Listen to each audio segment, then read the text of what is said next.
भगवती जगदम्बा महामाया आद्या शक्ति पूर्ण प्रकृति परमेश्वरी योग माया महामाया देवी को मैं प्रणाम करता हूँ। हम कथा सुन रहे हैं भगवान श्री कृष्ण के माता पिता की और उनके गर्भ से, देवकी के गर्भ से जो 6 संतान उत्पन्न हुई, उन बालकों को कैसे ये स्थिति प्राप्त हुई, पूर्व जन्म में वो क्या करते थे। तो व्यास जी कहते हैं कि वो पूर्व जन्म में षडगर्भ नाम के देवता थे, जो 6 बालक मारे गए कंस द्वारा, और श्राप के कारण उनका निधन हुआ। और श्राप का कारण भी मैं बताता हूं, व्यास जी कह रहे हैं जन्मेजय से। तो सुनो कि 6 मुनिवर मरीचि के बलशाली पुत्र थे, और फिर ब्रह्मा जी की किसी बात को देखकर इन्हें हंसी आ गई, तो उन्होंने श्राप दिया कि दैत्य योनि में जन्म धारण करो। तो वे षडगर्भ नामक देवता कालनेमी नामक दैत्य के पुत्र हुए, और फिर अगले जन्म में हिरण्यकशिपु के पुत्र बनकर इस जगत में आना पड़ा, जहां उन्हें पूर्व जन्म की स्मृति बनी हुई थी। उन्होंने तप करना प्रारंभ किया, तो ब्रह्मा जी ने वर दिया। तो उन्होंने वर मांगा कि हम देवता, मानव, महोरग, गंधर्व और सिद्धेश्वर इन सबसे अवध्य हो जाएं। कहीं ना कहीं कमी तो छूट जाती है। अब उन्होंने दानवों से अवध्य होने का वर नहीं मांगा, क्योंकि स्वयं वो दानव ही थे, तो ये उनसे कमी छूटी। और उसके बाद में जब ब्रह्मा जी ने वरदान दे दिया, तो उनके पिताजी, जो अब दूसरे पहले जन्म में कालनेमी थे, इस जन्म में हिरण्यकशिपु इनके पिताजी हैं। हिरण्यकशिपु को ये बात बहुत बुरी लगी कि तुमने ब्रह्मा जी की प्रार्थना की, जबकि मैं इतना शक्तिशाली हूं, मैं भी तुम्हें वरदान देने में समर्थ हूं, तुमने मेरी उपासना क्यों नहीं की। और कुपित होकर उनको श्राप दे दिया कि अब मैं तुम्हें त्याग रहा हूं, तुम सब लोग पाताल को चले जाओ और वहां पर नींद के वशीभूत होकर वर्षों तक सोए पड़े रहो, और बारी बारी से तुम्हें देवकी के गर्भ से जन्म लेना पड़ेगा, और स्वयं तुम्हारा पिता जो पूर्व जन्म में कालनेमी था, वो कंस बना हुआ होगा, और वो अपने हाथों से तुम्हें मारेगा, क्योंकि तुमने मुझ पिता की अवज्ञा की, कि तुम अपने पूर्व जन्म के पिता के हाथों से मारे जाओगे।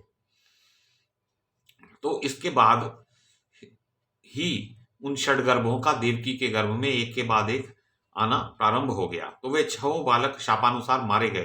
तो नारद जी ने इसीलिए कंस के हाथों उन्हें मरवा दिया, क्योंकि उनको मरना था, जिससे कि वो अपने पूर्व स्थान को, देव योनि को प्राप्त कर पाए। तो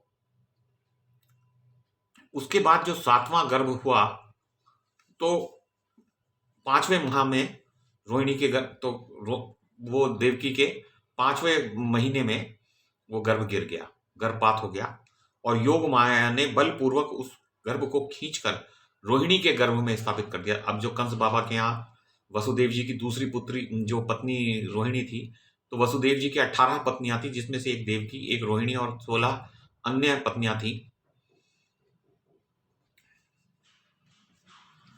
तो उसके बाद कंस को बड़ा आनंद हुआ कि इनके जो 7वां गर्भ है वो गिर गया।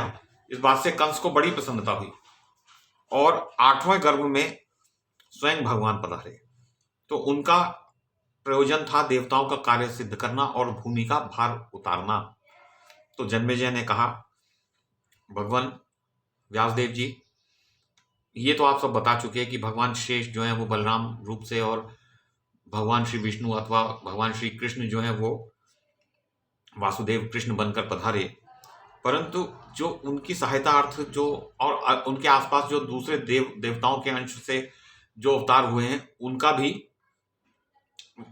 उनकी भी क्या विवरण का है, उनका क्या विवरण है, ये सब बताने की कृपा कीजिए।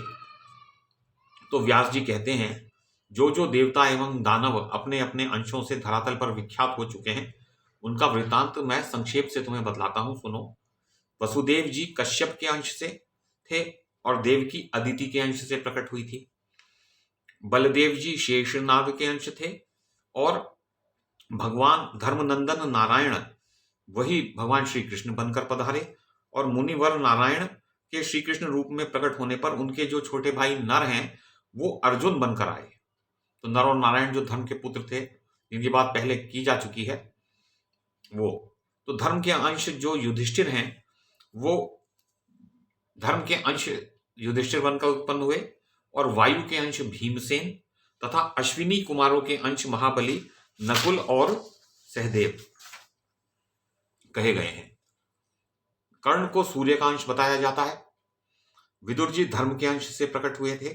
द्रोणाचार्य बृहस्पति के अंश से और अश्वत्थामा रुद्र के अंश से उत्पन्न थे। बुद्धजन बताते हैं कि स्वयं समुद्र शांतनु बने और गंगा उनकी पत्नी रही। पुराण प्रसिद्ध गंधर्वराज देवक बनकर धराधाम को सुशोभित कर रहे थे, जिनकी पुत्री देवकी है।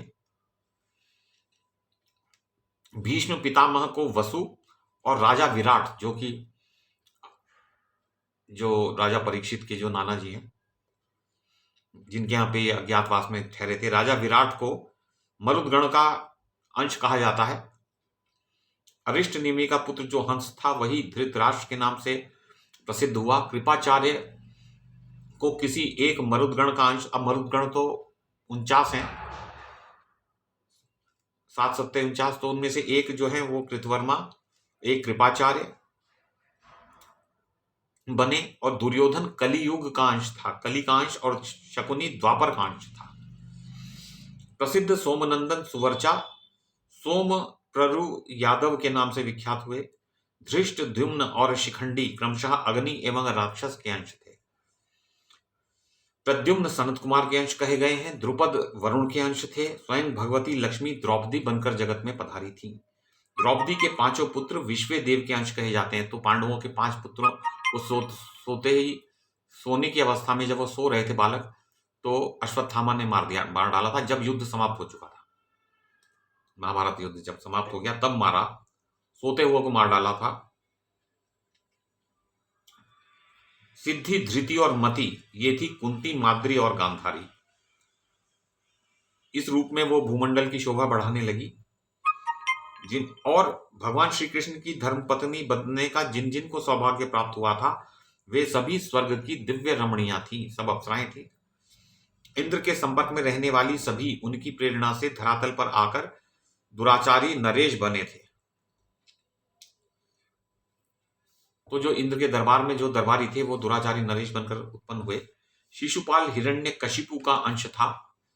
विप्रचित्ति जरासंध होकर जन्मा और प्रहलाद शल्य बनकर आए थे। ये प्रहलाद जी जो है शल्य जो है वो पांडवों के मामा जी, जो बाद में कौरवों के पक्ष में चले गए थे, क्योंकि दुर्योधन ने उनका स्वागत बहुत किया था, तो वो कृतज्ञ होकर उनकी ओर हो गए थे और सारथी बने। दुर्योधन के सारथी बने, नहीं, कर्ण के सारथी बने थे शल्य, और कर्ण का वो मनोबल गिराया करते थे। काल नेमी कंसुआ है शिरा ने केशी का जन्म पाया। केशी जो कि घोड़ा बनकर आया था और वृंदावन में श्री कृष्ण भगवान ने उसके मुंह में हाथ डाल के फाड़ डाला था उसको। बलि कुमार कुकुदमी अरिष्टासुर बना, जो एक बछड़ा बन के आया था अरिष्टासुर, और उसने बछड़ों में मिलकर श्री कृष्ण और जो बच्चे खेल रहे थे तो श्री कृष्ण और बलराम को मारने की चेष्टा की थी, लेकिन भगवान ने सबको मार डाला। अनुराध यानी प्रहलाद के जो भैया एक भाई हैं अनुराध, वो धृष्ट केतु बना। धृष्ट केतु जो है द्रौपदी के भाई हैं, नहीं धृष्टद्युम्न है, ये धृष्ट केतु को यज्ञ है। भगदत्त वाशकल हुआ। लंब ने प्रलंबासुर का शरीर पाया और खर धेनुकासुर हुआ। धेनुकासुर जो है एक गधे के रूप में रहने वाला असुर था, जिसमें अप्रतिम बल था, मतलब अनंत बल था उसमें, लेकिन उसको घुमा घुमा के उसके प्राण निकाल दिए थे बलराम जी ने। वाराह और किशोर नामक जो अत्यंत भयंकर 2 दैत्य थे वो धरातल पर चाणूर और मुष्टिक नामक पहलवान बनकर आए। तो जिन चाणूर और मुष्टिक को भगवान श्री कृष्ण और बलराम ने मथुरा में कंस को मारने से पूर्व मार दिया था।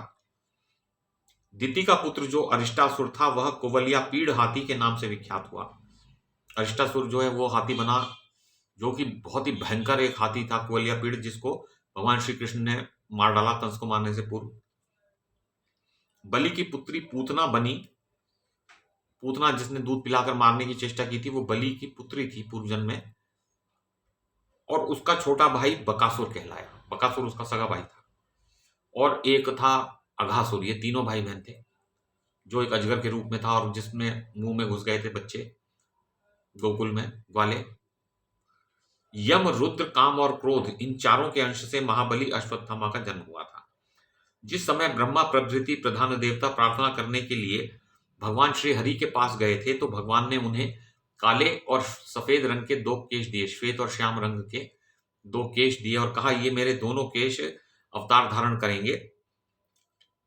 तदनंतर पृथ्वी को भारमुक्त करने के लिए उस काले केश से भगवान श्री कृष्ण और श्वेत केश से महाभाग श्री बलराम जी का प्राकट्य हो गया। जो पुरुष भक्ति पूर्वक इस अंशावतरण के प्रसंग को सुनता है, वह संपूर्ण पापों से छुटकारा पाकर अपने बंधु बांधवों के साथ आनंद का भागी होता है। तो ये प्रसंग अध्याय 22 समाप्त हुआ।